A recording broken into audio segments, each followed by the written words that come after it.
Thank you, everyone, for coming. Good afternoon. It is our honor to introduce Miss Annette Lane Harrison Richter.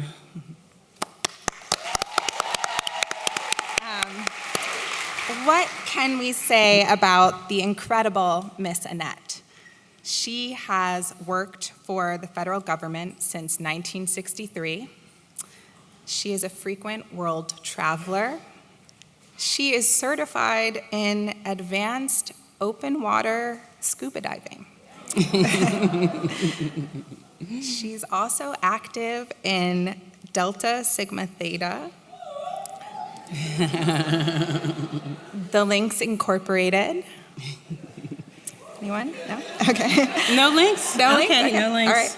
All right. The Washington, D.C. Dames and the United Order of Tents. She is also the great-great-granddaughter of Annette M. Lane, founder of the United Order of Tents. Please welcome to the stage Miss Annette Lane Harrison Richter.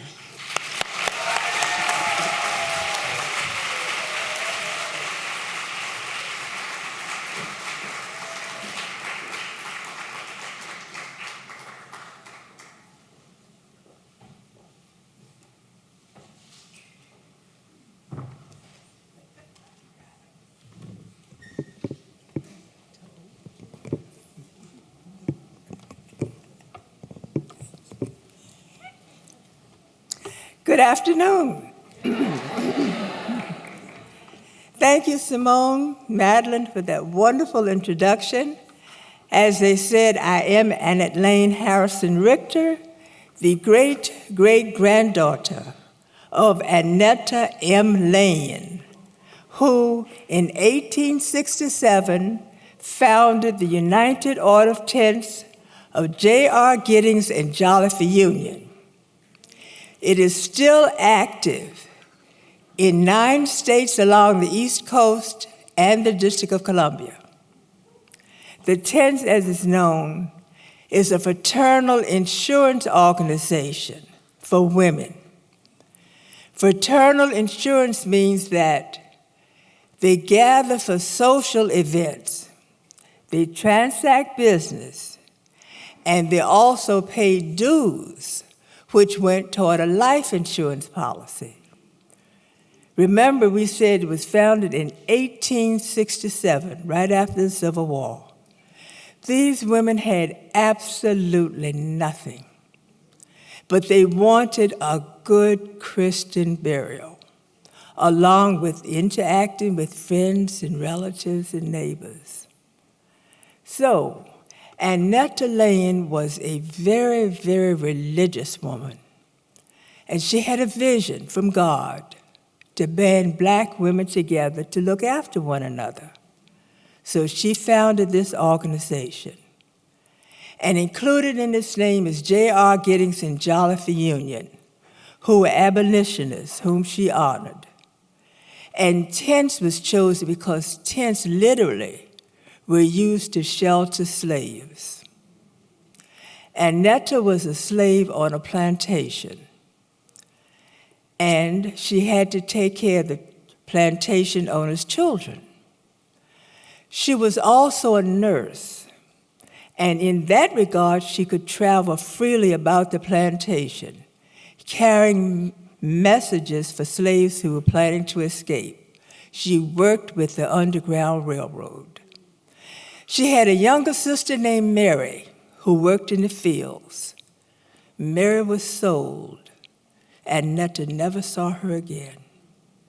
And I often think when I meet people, could this be a descendant of Mary? Could we be related? One will never know. But it's always in the back of my mind, knowing what those enslaved people went through, and it was awful.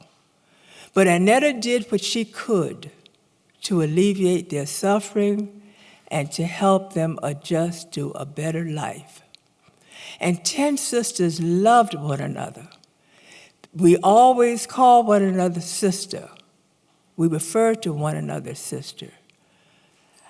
Someone once asked me how long I had been a member of the Tents, and my response was, since the day I was born.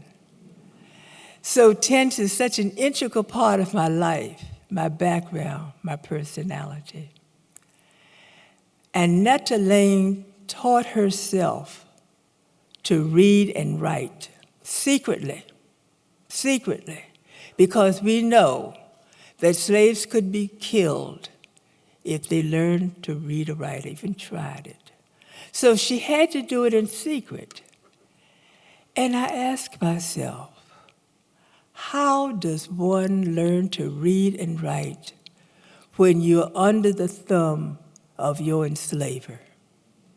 How does one just go about doing something like that? So I've come up with a few suggestions, and perhaps you can add to them. I hope you can. We'll never know, but we can try. So first of all, she was a house slave, which meant that she had to take care of the plantation owners' children when they had their lessons. So she undoubtedly sat with them in their classroom. She probably sat in the back of the room. After all, she wasn't a student by any means. And she stared out the window, looked at the birds, the flowers, and whatever, because she could not let anyone know her purpose, her secret, her mission. She wanted to learn to read and to write, but no one could find out, no one. So she would sit there, as we use the term, lollygagging, just being completely disinterested. But I'm sure every once in a while she stole a little glance at what was going on around her, and she listened intently to everything that was said. And there were probably times she put her head on her desk, pretending she was taking a little nap. But she was still listening. So she secretly taught herself to read and write. But remember, when she left the classroom, there was work to be done in learning these new skills. So after the classes were over, she was probably told to stay there and clean up behind the children, which she did. But in cleaning up behind them, what did she do? She slipped writing instruments and little scraps of paper into the pockets of her apron or her dress. And then later that night, after the chores were done in this pathetic little cabin in which she lived, she probably took out the writing instruments, the pieces of paper, and she practiced. She had listened intently early in the day.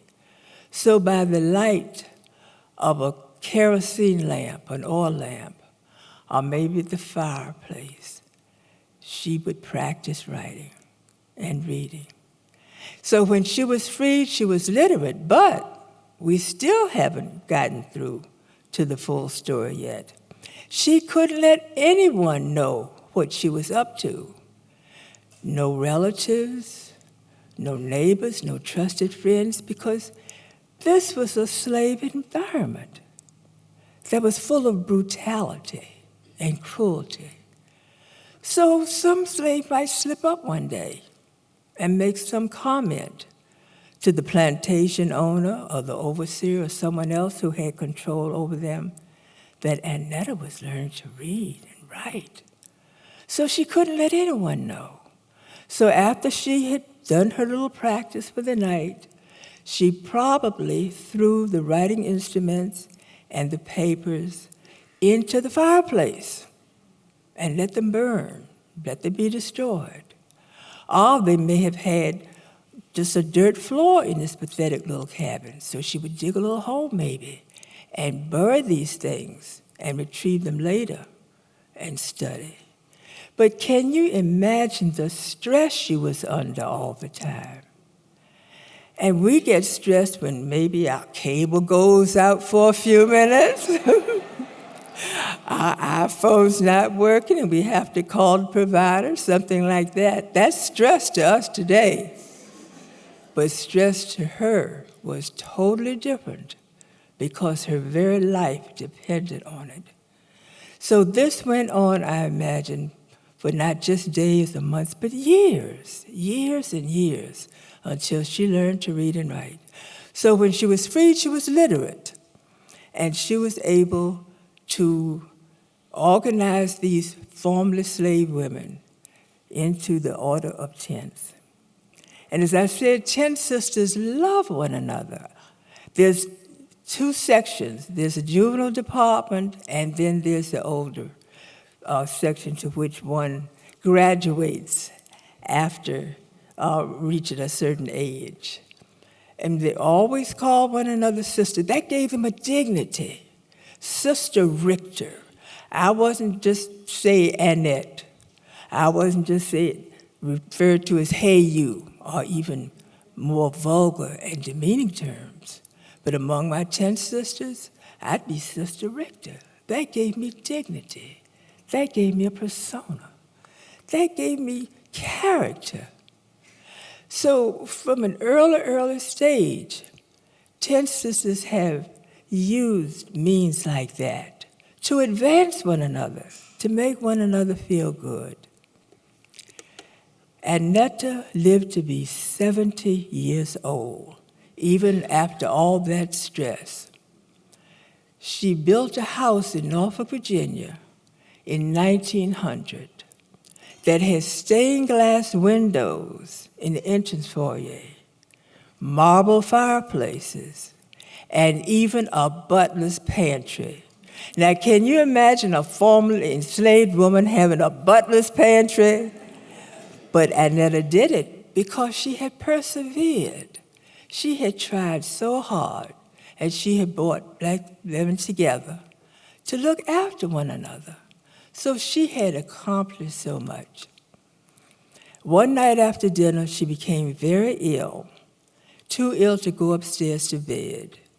So the family dismantled her bed, brought it downstairs, reassembled it, and she died there in 1908. My brother and I were the 5th generation to live in that house. I understand she said she was going to build a house for generations of her family to live in, which we did. So she was a woman of vision. And this is what we must continue today.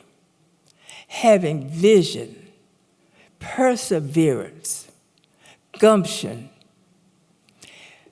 I had the occasion to speak about Annette and the tents at that wonderful conference at the Guggenheim, and the comments were so warmly and genuinely received, as they're being received today. So, I have vested in me the authority as the great-great-granddaughter of the founder, Annette Lane, and someone who bears her name. My first name is Annette Lane, for her. I hereby declare that all of you ladies are honorary members of the United Order of Tents.